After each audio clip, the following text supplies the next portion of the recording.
Caminando entre abejas, aprendiendo de la apicultura con pasión.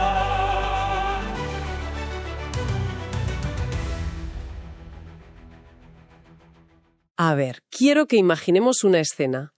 Es un día de estos fríos de finales de invierno, de esos que el aire todavía corta un poco, ¿sabes?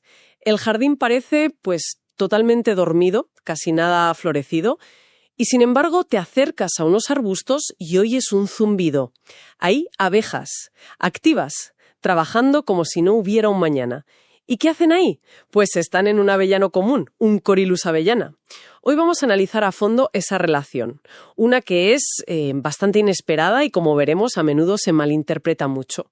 Para ello tenemos un par de artículos sobre la polinización del avellano y la ficha de una guía botánica que es muy, muy detallada. La misión de hoy: vamos a intentar desentrañar esta sinergia invernal, a ver qué gana cada uno y, sobre todo, quién hace de verdad el trabajo importante. Y es que es una relación fascinante, de verdad, porque desafía por completo esa imagen que tenemos todos en la cabeza de una abeja en una flor. Lo primero que piensas es, busca néctar, azúcar, energía. Pero en el caso del avellano, la historia es completamente distinta. Se centra en otro recurso que en esta época del año es igual o incluso más vital para la colmena. Es casi una cuestión de supervivencia para ellas. Ok, pues vamos a desmontar esto. La primera idea, la que sale por instinto, es esa: abeja en flor igual a néctar. Pero es que una de nuestras fuentes, la ficha botánica, es increíblemente tajante. Es casi brutal en su simplicidad. Desde luego. Lo bueno de esta ficha es lo clara que es. Hay una pequeña tabla que te indica la disponibilidad de néctar y polen, mes a mes. Y para el avellano, en la fila del néctar, los valores de enero, febrero, marzo, todos los meses son un 0. Un 0. 0. Por lo tanto, la base de esta relación no es una recompensa dulce. Para nada. La interacción principal, y de hecho la única, es la recolección de polen. Las abejas que vemos ahí son exclusivamente recolectoras de polen. Un momento. O sea, ¿me estás diciendo que esta interacción, que es como un ícono de la naturaleza, aquí es básicamente un malentendido? Como que la abeja está ahí por una cosa y la planta, en teoría, estaría esperando a otro colaborador. Es como si abres un restaurante que no sirve bebidas, ¿no? Solo el plato principal. La pregunta es obvia. ¿Qué tiene de especial este polen para que las abejas se pongan a trabajar en pleno invierno gastando esa energía tan valiosa? Pues ahí está la clave de todo el asunto. Ese polen es un auténtico tesoro invernal. Pensemos un poco en el ciclo de una colmena. Vienen del frío, claro. Han pasado meses con muy pocos recursos fuera. Dentro, la reina necesita empezar a poner huevos para la nueva temporada, para que la colonia crezca, para que esté fuerte en primavera. Y para criar a esas larvas no basta con la miel, que es básicamente energía, carbohidratos. Necesitan proteínas. Exacto. Necesitan proteínas, vitaminas, lípidos. Y todo eso está en el polen.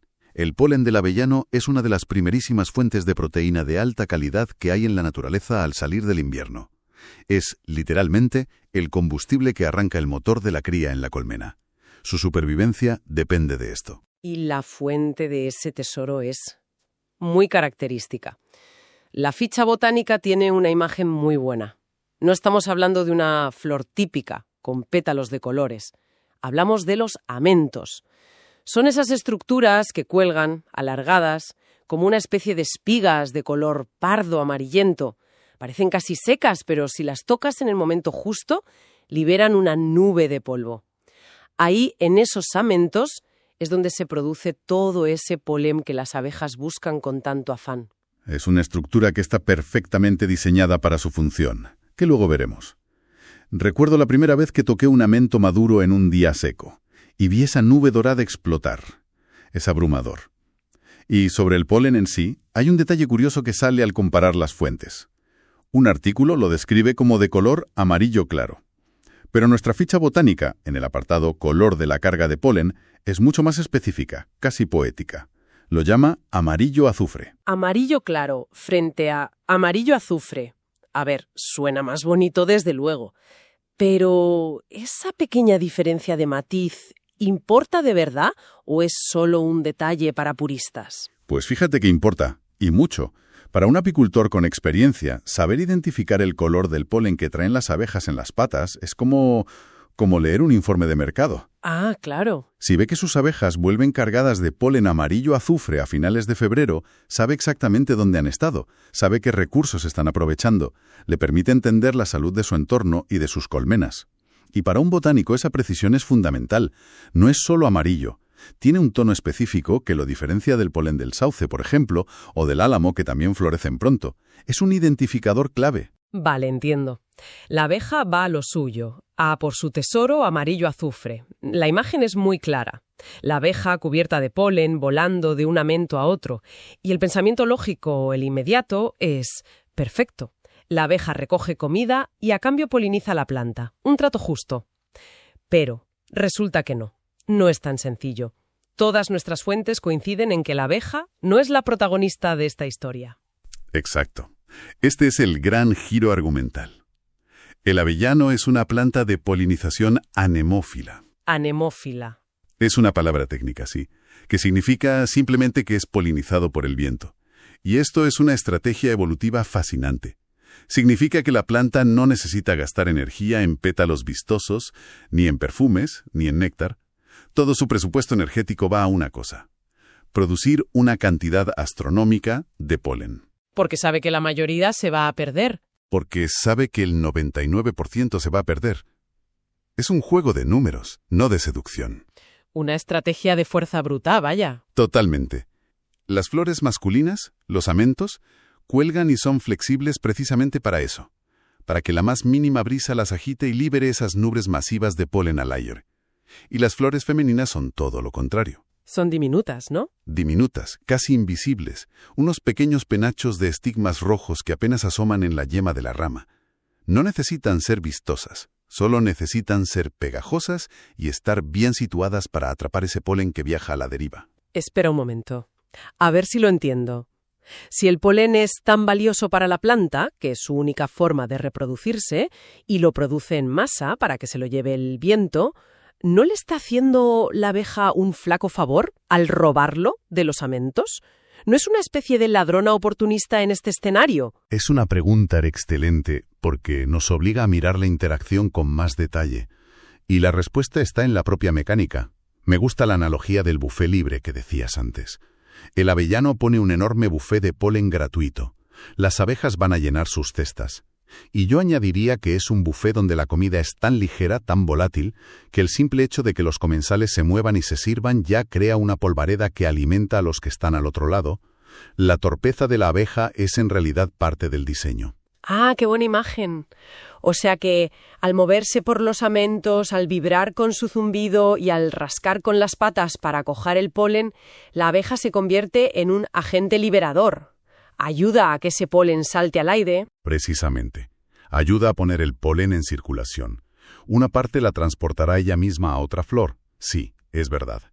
Pero su mayor contribución es agitar los amentos y lanzar el polen a merced de su polinizador principal, el viento. Para la abeja, esto es un beneficio primario, vital. Para el avellano, la polinización de la abeja es un beneficio secundario, una pequeña bonificación. Su estrategia principal es el viento. Por eso produce tantísimo polen. Es un sistema de probabilidades, y las abejas son solo una pequeña variable que, casualmente, juega a su favor. De acuerdo. Esta planta es fascinante. Juega con sus propias reglas. ¿Qué tipo de entorno, qué condiciones dieron lugar a una estrategia tan particular? ¿Qué necesita el avellano para que todo este ciclo funcione año tras año? Aquí entra el contexto más amplio, y una de las fuentes nos da una pista crucial: el clima. Menciona que los avellanos requieren un periodo de frío invernal para florecer correctamente. Esto no es un capricho. Muchas plantas de climas templados necesitan acumular una cierta cantidad de horas de frío. Unas horas por debajo de una temperatura, ¿no? Exacto, por debajo de un umbral. Es un reloj biológico que le dice a la planta: vale, el invierno ha sido suficientemente largo, prepárate para florecer en cuanto haya una ventana de oportunidad. Y esa ventana es a finales de invierno, justo antes de que salgan las hojas. Exacto, y eso es clave para una planta que depende del viento.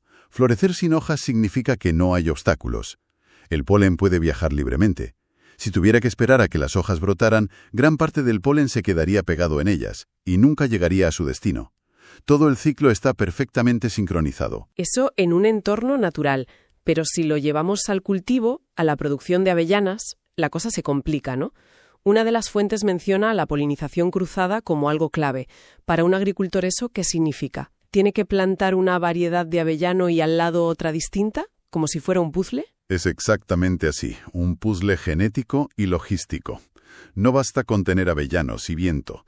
La mayoría de las variedades comerciales de avellano son autoincompatibles. Que no pueden fecundarse a sí mismas. Ni con su propio polen ni con el polen de la misma variedad. Necesitan polen de una variedad distinta, pero compatible. Por eso, en las plantaciones, se diseñan patrones muy específicos. Se planta una fila de la variedad principal y luego cada ciertas filas se intercala una fila de variedades polinizadoras. Y además, claro, tienes que tener en cuenta los vientos dominantes para asegurarte de que el aire haga su trabajo. La apicultura ayuda, es un empujón, pero el diseño de la plantación es fundamental. Es mucho más complejo de lo que parece, desde luego, y la ficha botánica nos da más pistas sobre su naturaleza. Lo describe como un arbusto de entre 2 y 7 metros. Y destaca un uso muy interesante. Sirve para afianzar los suelos y como plantación de protección. Esto nos habla de un arbusto resistente, un superviviente. Sí, es una especie pionera, muy rústica, con un sistema de raíces fuerte, capaz de crecer en condiciones que no son siempre ideales. Además, la ficha menciona otro detalle botánico importante. Es una planta monoica. Monoica. Eso es que las flores masculinas y las femeninas están en el mismo individuo, aunque separadas, los amentos por un lado y las florecillas rojas por otro. Pero esto me genera una duda. Si la planta tiene flores de ambos sexos, ¿por qué sigue necesitando la polinización cruzada? ¿No podría autopolinizarse y ya está?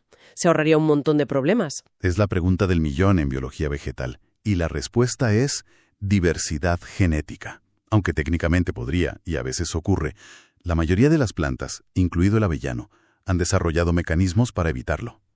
La autopolinización es como la endogamia. A corto plazo funciona, pero a largo plazo reduce la variabilidad genética. ¿Y eso la hace más vulnerable? Claro, la hace más vulnerable a enfermedades, a cambios en el clima, a plagas nuevas. La polinización cruzada, traer polen de otro individuo, es la forma que tiene la naturaleza de barajar las cartas genéticas, de crear nuevas combinaciones que puedan dar lugar a individuos más fuertes, más adaptables. El viento, en su aparente caos, es el mensajero que garantiza esa mezcla vital. Bien, creo que el puzzle empieza a encajar. Si tuviéramos que resumir un poco las ideas clave. La primera sería que la relación avellano-abeja es de puro oportunismo. Aquí de néctar nada de nada. Todo es polen. Es una estación de servicio de proteínas, no una cafetería. Exacto. Segundo, que este polen no es un alimento cualquiera. Es un recurso estratégico, crucial. Es el pistoletazo de salida para la nueva generación de la colmena. Y tercero, y para mí el punto más sorprendente, el polinizador principal no es la abeja, es el viento. Las abejas son colaboradoras accidentales, recolectoras que, de paso, echan una mano. Y este malentendido, o esta colaboración accidental, añade una capa de complejidad y de belleza al ecosistema.